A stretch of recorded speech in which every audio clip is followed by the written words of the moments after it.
لا اسألکم علیہ اجرا، اے محبوب گرچہ آپ کی زندگی کا گوشہ گوشہ گواہ ہے، لیکن فرما دیجئے میں تم سے تبلیغ دین کا کوئی صلہ اور کوئی اجر نہیں مانگتا، الا المودۃ فی القربى، لیکن میں تم سے ایک چیز کا مطالبہ کرتا ہوں، اور وہ یہ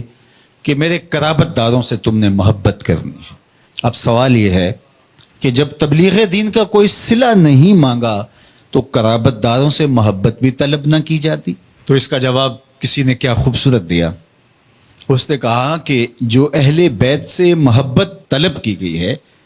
یہ نبی کی، یہ اہل بیت نبوت کی ضرورت نہیں تھی، یہ بھی امت کی ضرورت تھی، اس لیے کہ اگر وہ اہل بیت سے محبت کر لیتے ہیں تو ان کے دین کی حفاظت ہوتی ہے۔ اور ارشاد فرمایا احب اللہ لما یغزو من نعمہ، اللہ سے محبت کرو اس لیے کہ وہ تمہیں طرح طرح کی نعمتیں عطا کرتا ہے، اس کا حق ہے تم اس سے پیار کرو۔ پھر فرمایا وَأَحِبُّونِي بِحُبِّ اللَّهِ، اور میرے سے پیار کرو میں تمہارے رب کا بھی محبوب ہوں۔ اور تیسری بات فرمائی وَأَحِبُّ أَهْلَ بَيْتِي لِحُبِّي، اور میرے اہل بیت سے میری وجہ سے پیار کرو، کہ وہ میرے اہل بیت ہے، میری اطاعت ہے، ان سے پیار کرو۔ فرمایا میں تمہارے اندر دو بھاری چیزیں چھوڑ کے جا رہا ہوں، اس امت کو لاوارث چھوڑ کر نہیں گئے حضور، دو بھاری چیزیں چھوڑ کے جا رہا ہوں۔ اولہما، ان میں سے پہلی چیز کتاب اللہ، اللہ کی کتاب، فیہ الہدی والنور فخذوا بکتاب اللہ واستمسکوا بہ، فرمایا اللہ کی کتاب ہے جس میں ہدایت ہے، جس میں روشنی ہے، جس میں اجالے ہے، تمہاری زندگی کو اجال دے گی یہ کتاب، اس کو مضبوطی سے پکڑ لو، چھوڑنا نہیں۔ ابھارا، اس پہ ترغیب دی۔ پھر فرمایا وَأَهْلُ بَيْتِي، اور میرے اہل بیت، اور 3 مرتبہ فرمایا اذکرکم اللہ فی اہل بیتی، اذکرکم اللہ فی اہل بیتی، اذکرکم اللہ فی اہل بیتی۔ صحیح مسلم کی روایت ہے، میں اپنے اہل بیت کے حوالے سے تمہیں اللہ سے ڈراتا ہوں، میرے اہل بیت کے معاملے میں کوتاہی کا ارتکاب نہ کرنا۔ اچھا میں آپ سے پوچھتا ہوں، جب قرآن مجید موجود ہے تو پھر کیا ضرورت تھی اہل بیت کے دامن کو تھامنے کی، تلقین کرنے کی؟ ایک سوال کھڑا ہوتا ہے، کیا کتاب ہماری ضرورتوں کی کفیل نہیں، ہمارے دکھوں کا مداوا نہیں،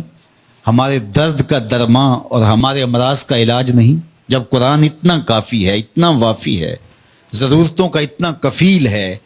تو پھر اہل بیت کے دامن کو تھامنے کی تلقین کیوں کی گئی؟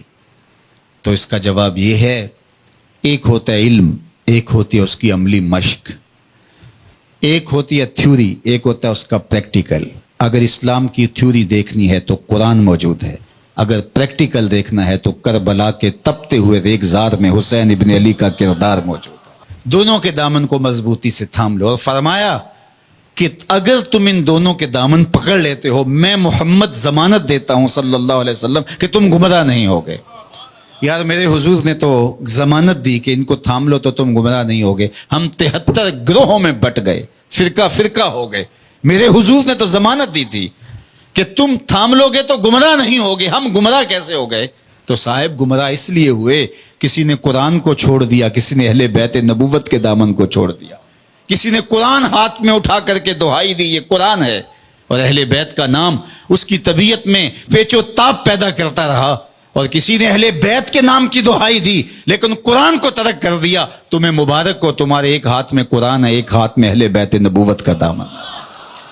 دونوں کے دامن کو تھام لو گے تو تم کامیاب اور بامراد ہوں گے۔ اور کہا یہ دونوں الگ بھی کبھی نہیں ہوں گے، تم دیکھ لو گے، قرآن سینے کے اندر ہوگا، حسین سینے کے اوپر ہوگا۔